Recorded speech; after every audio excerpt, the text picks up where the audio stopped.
The United States, US, and Britain yesterday accused President Emmerson Mnangagwa of hiding behind a finger by blaming sanctions for his misrule and rising corruption, economic mismanagement, failure to respect human rights and uphold the rule of law.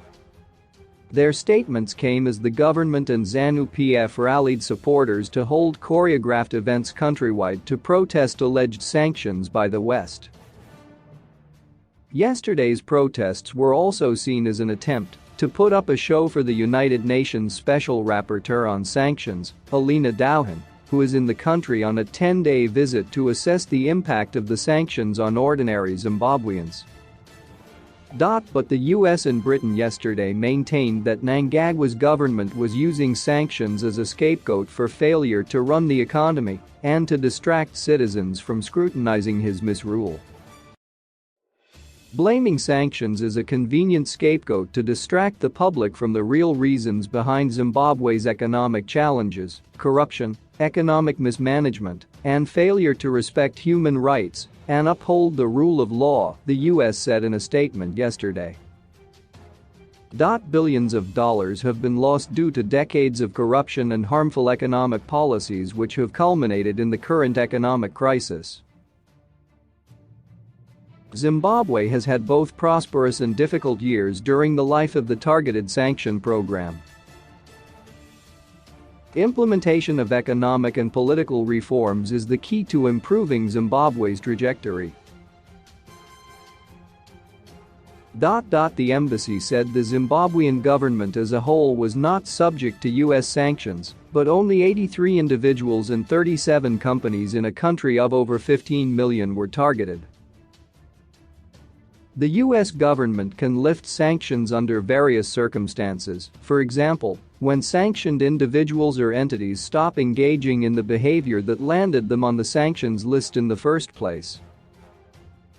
The Zimbabwe sanctions program only targets those who engage in corruption, violate human rights, and undermine democratic processes. They are not intended to be permanent. We use sanctions to encourage sanctioned individuals to cease their malign activities.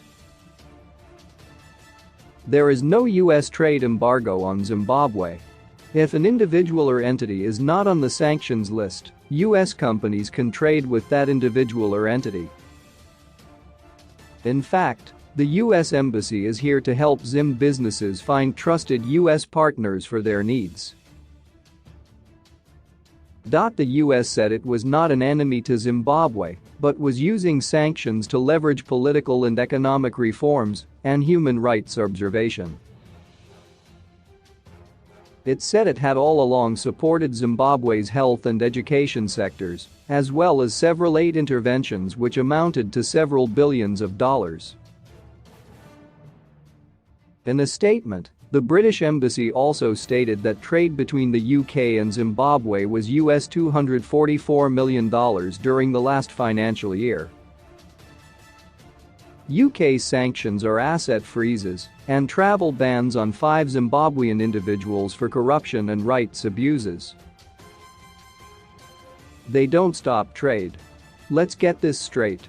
The UK imposed asset freezes and a UK travel ban earlier this year on 5 individuals for corruption and serious human rights abuses. The UK has no economic sanctions on Zimbabwe. It's not sanctions, the British Embassy tweeted. The facts: trade between the UK and Zimbabwe was US $244 million last year, with Zim exports to the UK reaching US $55 million. The UK and Zimbabwe have a bilateral trade deal which gives Zimbabwe duty and quota-free access to UK markets, it said. US President Joe Biden renewed sanctions against Zimbabwe for another year in March this year, saying Mnangagwa's administration had not made the necessary political and economic reforms required to foster rule of law, democratic governance, and protection of human rights that would warrant removal of the targeted measures. In a statement to mark the protests, Malawi President Lazarus Chakwera, who is also SAD chairperson, said they disapproved of sanctions as they constrained the country's economic recovery human security and sustainable growth. The sanctions increased the perception of Zimbabwe being in a high-risk profile category, thereby diminishing the credibility of investment and investor confidence, while exacerbating investment risks. This further diminishes the country's prospects of obtaining impactful FDI, foreign direct investment, and serves as a deterrent for economic emancipation, growth and stability, Chikwera said.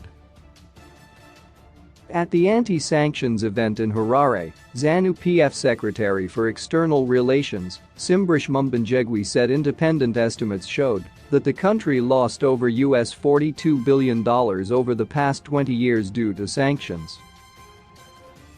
Any unilateral measures taken by an individual state without the authorization of a UNSC resolution are illegal under international law because they infringe upon a state's right to economic and social development, he said.